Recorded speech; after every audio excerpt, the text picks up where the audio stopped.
Hey guys, welcome back to Tech Tuning. This is Daniel, and today we're back with the 2006 Toyota Tundra. Today's going to be a pretty straightforward video. We're just going to be talking about changing the oil on this, and I'm going to try and walk you guys through as specifically as I can. It's pretty much the same as any other oil change, but I just figured it'd be cool to do some more Tundra content since everybody seemed to like the one speaker video. So yeah, let's get right into it. First things first, you're going to come right onto your driver's side, and you're just going to release the hood latch.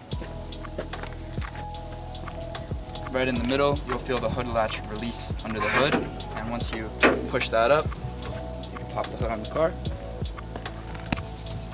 And from here we can get started on our oil change. You're going to need a few basic things, which I'll help you guys go over. These are going to be the main supplies you'll need. Of course, you'll need your oil and your oil filter. Other than that though, you're just going to need something to drain the oil into, a funnel for when you're refilling it. You'll need a ratchet with a 14mm socket. And if you can't get your filter off by hand, you're going to need some sort of filter removal tool. And I tend to like these claw sort of style ones. I just think they're a little bit easier to fit into engine bays and they have a pretty good bite on them. So the first thing you're going to want to do is just take your car for a quick lap, get the engine warm and get the oil a little hot so it runs out faster. And after that, once it's parked, I'm going to be doing the oil change just with the car on the ground. I find that there's plenty of room underneath the truck for me to get under there, and I don't really need to lift it in order to get to the filter or the drain plug.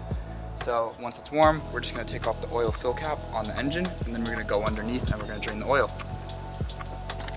When I'm working on the ground, especially on the driveway, I like to use one of these mats, which is just an old bathroom mat, and I like to use this so that I can lay on it just so that you don't hurt your back or get dirty.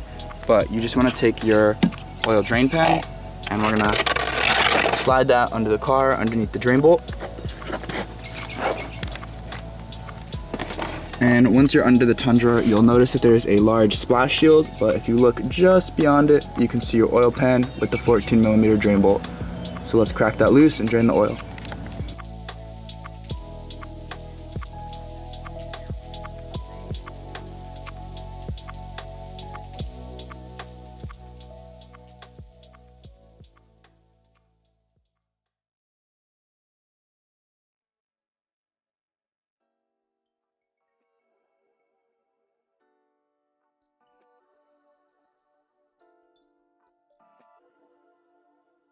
Our next step is going to be the oil filter, which when you're looking in the engine bay, is just going to be the front right at the bottom.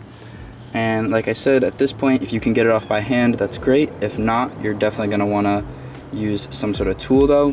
And this might drip oil, so at this point, if you want to move your pan underneath there, or use like a cup or a rag of some sort to catch any oil, that's a good measure too.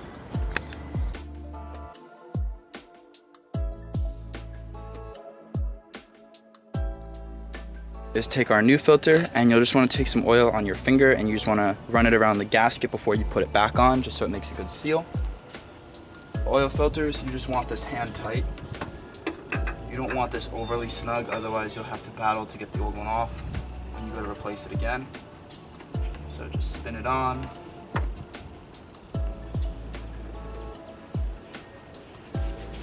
And just get it nice and snug.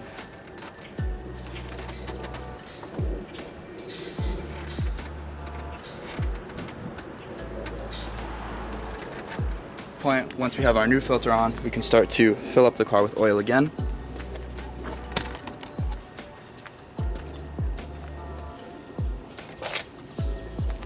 Now, I believe these take around 5 to 6 quarts of oil. Usually it's posted somewhere around here, but it looks like my sticker is worn off. So I'm just going to clean off my dipstick. And we're going to add oil until we can see it appear on the dipstick, and then we're just going to match it until the dipstick says full.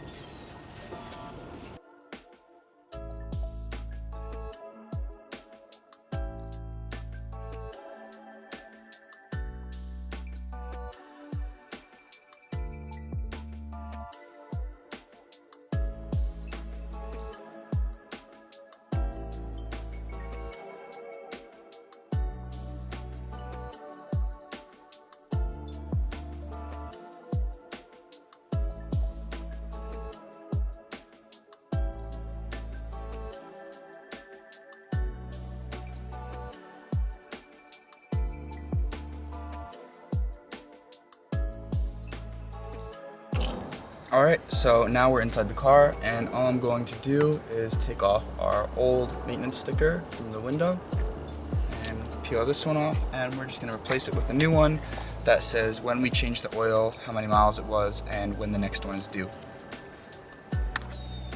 Alright, and additionally, we can reset our maintenance light.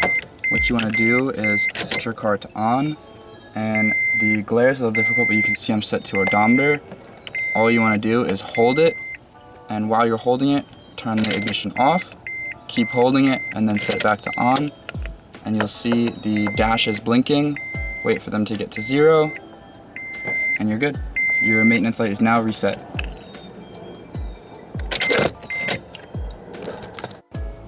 So after resetting that maintenance light, at this point you've pretty much finished. The only thing that I'd say you could do now is, now that the oil is topped up, you can start the car, let it run for a few minutes, check to make sure nothing's dripping, that your drain plug is tight, and that your oil filter is tight.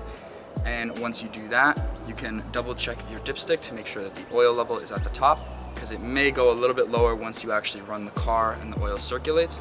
But after that, you top up the oil and you're good to go. I would say, as far as oil changes go, depending on what you prefer, you can do it every 3,000, 5,000.